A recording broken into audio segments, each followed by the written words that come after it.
Welcome to part 28, module 1, computer network. So we were discussing the TCP/IP reference model and we gone through the first three layers of it.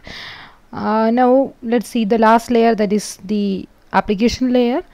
So it's a 4-layer model where link layer or network access layer, then the internet layer, transport layers. Those three we discussed already. Now it is time to discuss application layer. So the TCP/IP model does not have session or presentation layer. So that is one difference between TCP/IP and OSI model. In OSI 7-layer model, two of the layers were session layer and presentation, and they were missing here. And application layer is something that can do the job of session layer and presentation layer if needed, because they are doing optional functionalities, right? So no need of them was perceived when people come up with this model. Instead, the application simply include any session and presentation function that they require as per the requirement. Then the experience with the OSI model has proven this view to be correct. So these layers are of little use to most of the applications. So when initially when people started with the OSI model, they thought that they are relevant and they should be there as two more layers, but later on people understood, when they started using it, they understood like most of the applications are not in need of these layers, or their requirement is somewhat minimal. So in that way, why we have to keep it as a separate layer? Why not implement as part of the application layer? So that is how these two were omitted in TCP/IP model. So on top of the transport layer, we are now directly having the application layer, and this presentation session were not there. So it contains all the higher level protocols, means the application level protocols. The early ones include the virtual terminal, Telnet, file transfer protocol FTP, and the electronic mail protocol, that is SMTP, simple mail transfer protocol. And these protocols, if time allows, maybe we will be seeing in the last module in detail how they are working and all. So for the time being, Telnet is the one that is used for having a virtual terminal, in the sense for remote login. For a remote machine, you are getting a terminal on it, and from your local machine you can execute some task on the remote machine. So that is for what this Telnet protocol is being used.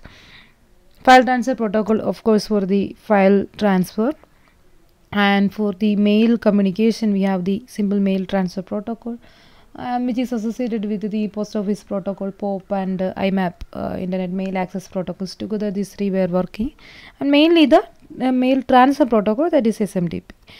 Then many other protocols have been added to these over years. So when they started with mainly the popular application layer protocols were these three, and of course later on new more than this many application layer protocols started adding on the protocol stack.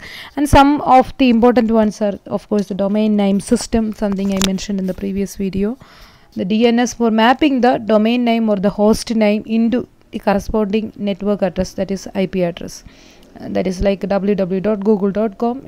This DNS will take that domain name from you, and it will be giving you the IP address of the server, Google server, which can provide your response.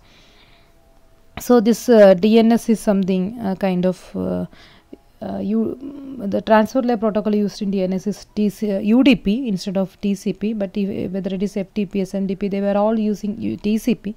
But DNS, as you know, like it is a single request, single reply kind of application, right? So it's enough to use UDP. So anyway, it is an application layer protocol. And HTTP, the protocol for fetching the web pages, right, on the World Wide Web. The retrieval of the web page, we are purely depending on HTTP and its secure version, HTTPS, hypertext transfer protocol. Yeah. Then RTP is another one, something they mentioned, but there are many like this. You can Google it for seeing the list of application layer protocols, and whether they are running or TCP or UDP. Some list will be there in this Wikipedia and all that you can see, and along with some port number you will get that list. RTP means the protocol for delivering the real-time RTP real-time protocol, the real-time media such as voice or movies. So some of them, but many such application layer protocols are there right now, and new we are adding day by day. So that about the overall scenario.